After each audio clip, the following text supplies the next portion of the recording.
নমস্কার দর্শকবৃন্দ। ছাত্র সংখ্যা 20, কিন্তু মিড ডে মিলের রান্না হচ্ছে দ্বিগুণ, বাকি খাবার খাচ্ছে কে? সাম্প্রতিক প্রকাশিত এই প্রতিবেদনটি আমরা বিস্তারিত জেনে নেব।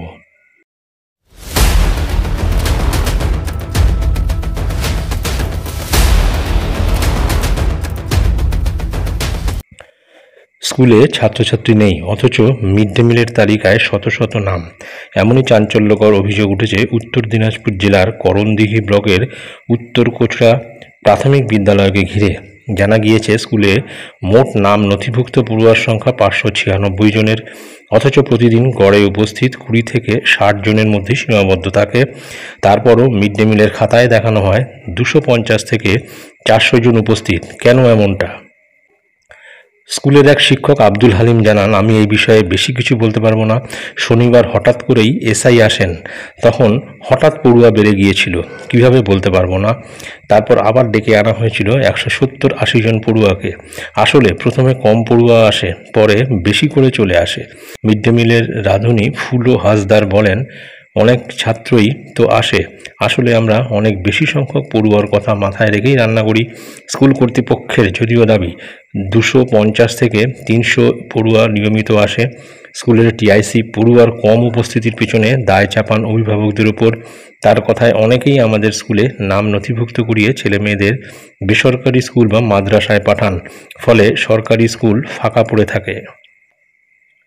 এদিকে এই অভিযোগ সামনে আসতেই শুরু হয়েছে রাজনৈতিক তরজা। বিজেপি নেতা বিশ্বজিৎ লাহিড়ী বলেন, এই 596 পড়ুয়ার স্কুলে আসে 10%-ও কম পড়ুয়া, অথচ রান্না হয় 350 থেকে 400 জনের জন্য। শুধু ওই স্কুল নয়, রাজ্যের অধিকাংশ স্কুলেই এই দুর্নীতি চলছে। সরকার শিক্ষা ব্যবস্থাকে ধ্বংস করেছে। জেলা কংগ্রেস নেতা তুষার গুহ বলেন, এই সরকার আসার পর থেকেই শিক্ষা, স্বাস্থ্য সব ভেঙে পড়েছে। মিড ডে মিলের নামে টাকা নয়-ছয় চলছে, ভাগ পায় ওপর থেকে নিচে সকলে। তবে জেলা তৃণমূল কংগ্রেসের সহসভাপতি অরিন্দম সরকারের প্রতিক্রিয়া, রাজ্যে শিক্ষা ব্যবস্থার অনেক উন্নতি হয়েছে, তবে দুর্নীতি সমাজের নানা স্তরে ঢুকে পড়েছে। যদি সত্যি কেউ অনিয়ম করে থাকে, কড়া ব্যবস্থা নেওয়া হবে। প্রশাসন আগেই তদন্ত শুরু করেছে।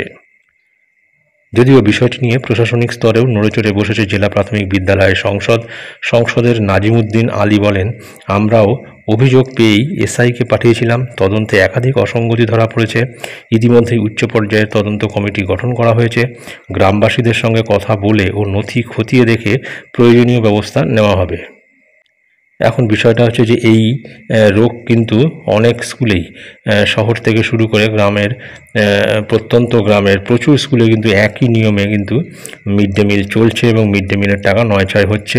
তো যাই হোক, এরকম একটি বিষয় সামনে আসাতে সরকার একটু নড়েচড়ে বসেছে। আশা করি আগামী দিনে আরও ভালোভাবে নড়েচড়ে বসবে। এখন দেখার বিষয় যে এই তদন্তে কি উঠে আসে এবং কারা শাস্তি পায়। এটাই ছিল গুরুত্বপূর্ণ আপডেট, যা আমি আপনাদের সঙ্গে শেয়ার করলাম। ধন্যবাদ।